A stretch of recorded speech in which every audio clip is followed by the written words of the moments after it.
émission, on a évoqué un nombre important de modèles possibles pour développer un réseau. On a aussi vu l'importance d'avoir un nombre d'établissements en propre pour maintenir et maîtriser son projet. Est-ce qu'il y a un équilibre idéal entre succursales et franchisés? Peut-être Lorraine Lemeur pour démarrer sur cette problématique.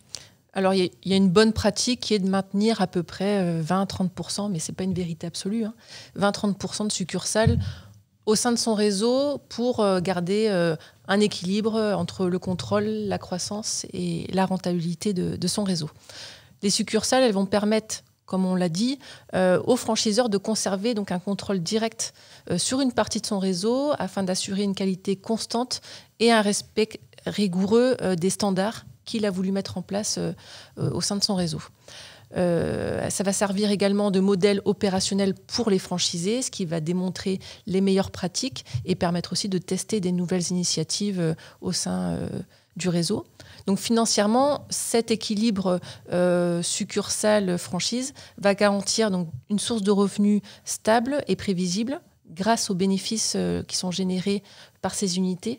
Donc maintenir ce ratio de 20-30% de succursales va permettre d'offrir un équilibre optimal entre le contrôle, l'innovation et la diversification des revenus.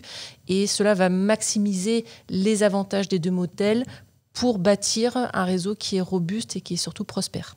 Que dit le stratège en réseau que vous êtes, Sylvain Bartholomeu ? Il dit toujours « soyez plus fort que le plus fort de vos franchisés ». Ça, c'est très important. Il dit aussi deux choses, c'est qu'en fait, les 20 à 30% d'établissements en propre, c'est une règle importante, mais il y a aussi une autre règle très importante pour avoir un bon équilibre dans le réseau, c'est d'avoir au moins 20 à 30% d'ambassadeurs. C'est-à-dire quand vous avez 20 à 30% d'établissements en propre et que vous avez 20 à 30% de top players qui défendent corps et âme votre réseau, en fait, la conduite du changement, elle sera d'autant plus simplifiée.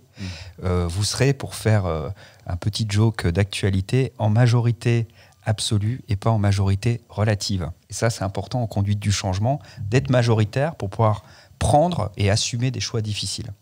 Il faut se dire aussi que c'est un état en fait transitoire. Il va y avoir des phases où on va remettre de l'agilité dans le modèle, donc remettre de la franchise, et donc alléger le ratio succursale. Derrière, il faudra anticiper le fait qu'il faudra reconsolider pour revenir à cet état de 20 à 30% en fait. Voilà. Donc parfois, on alourdit un peu le système.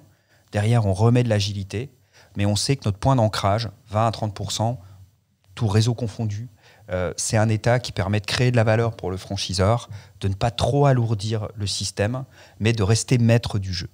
Cette question-là sur l'équilibre entre succursales et franchisés, c'est une question qu'on se pose régulièrement dans les enseignes ? Oui, effectivement, c'est une question qui est récurrente. Souvent, les enseignes s'interrogent, se questionnent sur ce point. Et même s'il n'existe pas de vérité absolue, comme l'ont rappelé Lorraine et Sylvain, le pourcentage qu'on a évoqué est un pourcentage qui paraît équilibré, juste, qui fonctionne. Parce que s'il y a trop d'indépendants, ça veut dire que les indépendants auront plus de poids dans ce qu'ils auront à dire. Donc notamment, ils pourront s'opposer plus facilement à du changement, considérant que la tête de réseau n'a pas forcément suffisamment éprouvé ce qu'elle souhaite mettre en œuvre. Et inversement, si on a un poids de succursale trop important, le changement sera difficile à mettre en œuvre pour l'enseigne elle-même. Et ça, c'est des choses qui sont assez mal vécues dans les réseaux lorsqu'on a une enseigne qui est mixte, et avec beaucoup de succursales, et qu'on met en place du changement. Dans les faits, on constate que les succursales vont avoir beaucoup plus de temps, vont mettre beaucoup plus de temps pour intégrer les évolutions qu'elles ont exigées auprès de leurs partenaires indépendants.